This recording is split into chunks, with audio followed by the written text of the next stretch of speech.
Hello viewers, আশা করি সবাই ভালো আছেন। আজ আমি আপনাদের দেখাবো মোচা রান্না। দেখুন, আমি একটা বড় সাইজের মোচা নিয়ে এনেছি। প্রথমে আমি এই মোচাটাকে কেটে নেব। মোচা কাটার আগে আপনারা একটু হাতে সরিষার তেল মাখিয়ে নেবেন, তাহলে মোচাতে যে আঠাটা থাকে সেই আঠালো ভাবটা হাতে লাগবে না।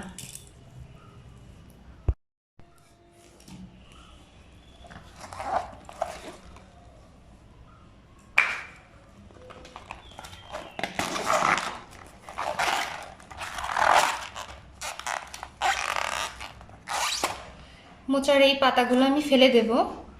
আর দেখতে পাচ্ছেন ভিতরের এই ফুলগুলো, এইগুলো যত না খড়ে যায় সেদিকে সাবধানতা অবলম্বন করে ভালোভাবে এভাবে ধরে তারপর ঠিক এভাবে রেখে দেব।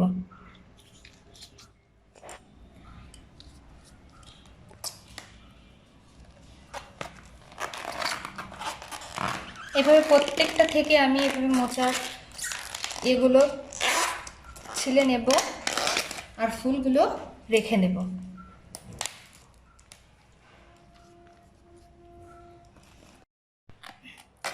আমি যে মোচাটা নিয়েছি এটা কলা হওয়ার আগে যে মোচাটা ধরে সেই মোচাটা। এই মোচাটার প্রত্যেকটা ফুল দেখেন খুবই কচি, খুবই কম ফেলনি যায় এতে। অনেকে কলা হওয়ার শেষের মোচাটা খান, তবে এই মোচাটা খেলে স্বাদটা বেশি বাড়বে। দেখুন, মোচাটা এখন যে অবস্থায় আছে এটা একেবারেই কচি, আর এটা বাছার কোনো দরকার নেই। এভাবে এটা কুচি কুচি করে নিতে হবে। এই যে দেখতে পাচ্ছেন ফুলগুলো, এগুলো আমি ফেলে দেবো। এটুকু এটুকু কেটে আমি ফুলগুলো ফেলে দেবো, আর বাকিগুলো আমি রেখে দেব। দেখুন আমি কিভাবে কাটছি। একটি পাত্রে আমি পরিষ্কার জল নিয়ে নিচ্ছি।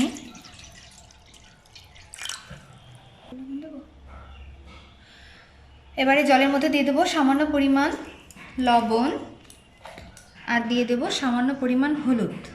আমি মোচাটা কুচি কুচি করে যখন কাটবো তখন এর জলের মধ্যে রাখবো, এতে মোচাটা কালো হয়ে যাবে না।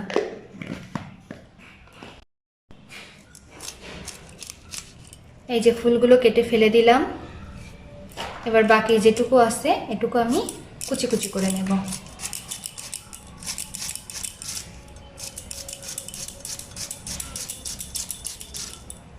দেখুন এভাবে কুচি কুচি করে হলুদ মেশানো যে জলটা ছিল ওটার মধ্যে আমি রেখে দেবো, এতে মোচাটা আমার কালো হবে না। দেখুন মোচাটার ফুলগুলো কেটে নিয়েছি, আর এগুলো জলেও ভিজিয়ে রেখেছি। মোচা যেমন ছিল তেমনই আছে, একটুও কালো হয়নি। এবার বাকি যে মোচাটুকু এটুকু এবার পুরোটা আমি কুচি কুচি করে নেব। এটুকু সম্পূর্ণ জালি, এটুকু আর কোনো কিছুই ফেলার দরকার নেই।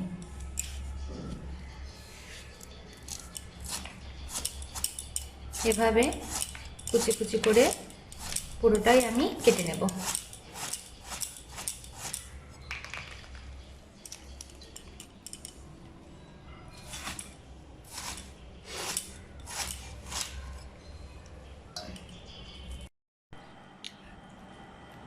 মোচাটা কাটা শেষ।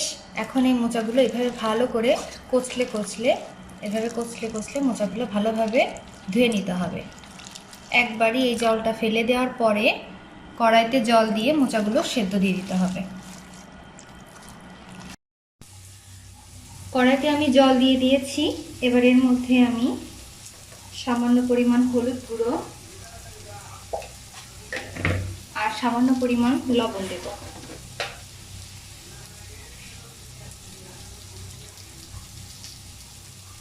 জলটা একটু ফুটে উঠবে, তারপর এর মধ্যে আমি মোচাটা দিয়ে দেব। দেখুন জলটা ফুটে উঠেছে, এবার আমি মোচাগুলো দিয়ে দেব।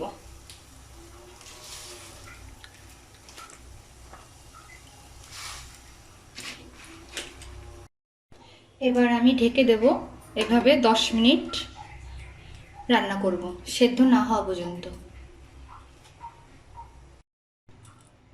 ফিরে এলাম 10 মিনিট পর।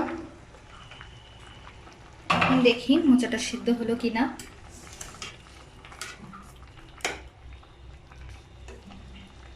মোচাটা সেদ্ধ হয়ে গেছে।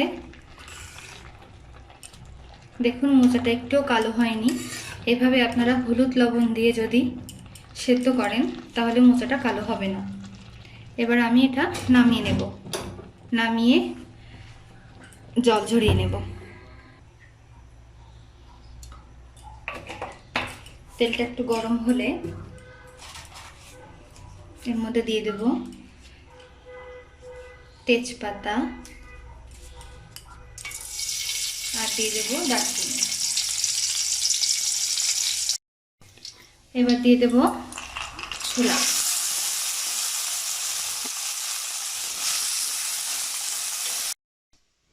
ছোলাটা আমি 6 ঘন্টার মতো ভিজিয়ে রেখেছিলাম।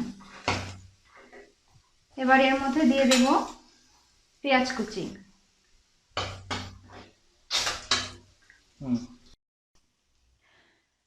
পেঁয়াজ আর ছোলাটা ভাজা হয়ে গেছে। এবার আমি দিয়ে দেব ভেজে রাখা আলু।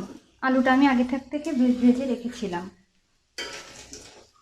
ভালোভাবে মিশিয়ে দেব। এবার একে একে মশলা দিয়ে দেবো এর মধ্যে। দিয়ে দিলাম 1.5 চামচের মতো জিরা আর ধনিয়া বাটা। আমি একবারে বেটে রেখেছিলাম পাটায়, আপনারা চাইলে গুঁড়ি করেও দিতে পারেন। 1 চামচের মতো আদা বাটা। দিয়ে দেবো চই ঝাল। চই ঝালগুলো আমি একটু থেতিয়ে নিয়েছি। দিয়ে দেব 1.5 চামচের মতো শুকনো ঝাল বাটা। এবার ভালোভাবে কষিয়ে নেব। সবকিছু ভালোভাবে কষানো হয়ে গেছে। এবার আমি এর মধ্যে দিয়ে দেব ভেজে রাখা কুচো চিংড়ি মাছ।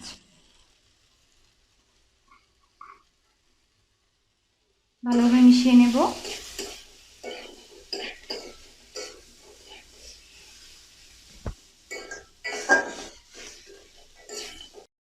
এখন আমি মোচাটা দিয়ে দেব। ভালোভাবে জল ঝরিয়ে নিয়েছিলাম।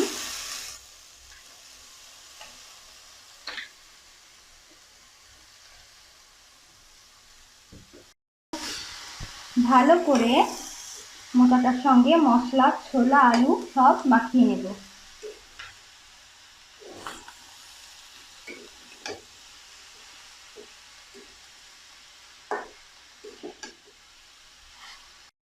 ভালোভাবে মিশানো হয়ে গেছে। এবার আমি এর মধ্যে দিয়ে দেবো পরিমাণ মতো লবণ। আমি মোচাটা সেদ্ধ করার সময় আগেই লবণ দিয়েছিলাম, সেটা বুঝে লবণ দেবেন। এখন দেব পরিমাণ মতো হলুদ।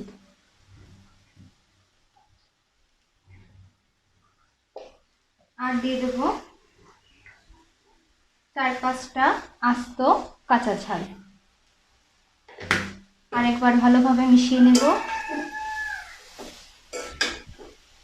এভাবে 5 থেকে 6 মিনিট আমি একটু কষিয়ে নেব। মোচা কষানো হয়ে গেছে। এবার আমি এর মধ্যে একটু জল অ্যাড করব। আমি গরম জল দিচ্ছি।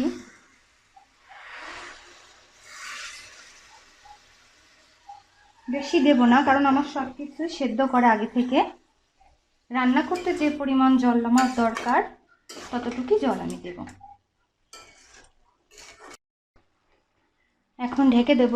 ঢেকে দিয়ে 10 মিনিট এভাবে রান্না করব মিডিয়াম আঁচে।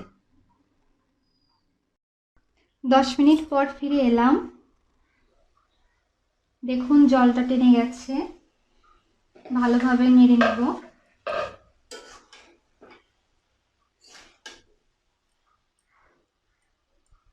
আলুটাও সেদ্ধ হয়ে গেছে। এখন দিয়ে দেবো আধা চা চামচ চিনি।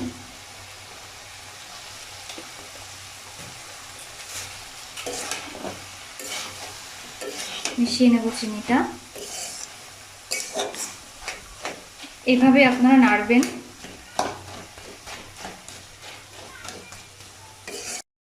চুলার আঁচটা একদম লোতে রেখে আমি এই আলুগুলো থেতলে দেব। এই সাইজের একটা বাটি নিয়ে এভাবে থেতলে দিতে হবে। শুধু আলু না, পুরো মোচাটাই এভাবে থেতলে থেতলে দিতে হবে। এতে মোচাটা অনেক সফট হয়ে যাবে। আলুগুলো গলে যাবে আর খেতেও খুবই ভালো লাগবে।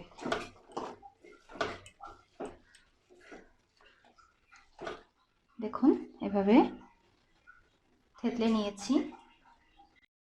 এখন দিয়ে দেবো 1 চা চামচ গরম মশলা বাটা। আমি গরম মশলার সাথে একটু সামান্য পরিমাণ সরিষার তেল মিশিয়ে নিয়েছি, এতে ঘ্রাণটাও খুব সুন্দর আসে। ভালোভাবে মিশিয়ে নেব।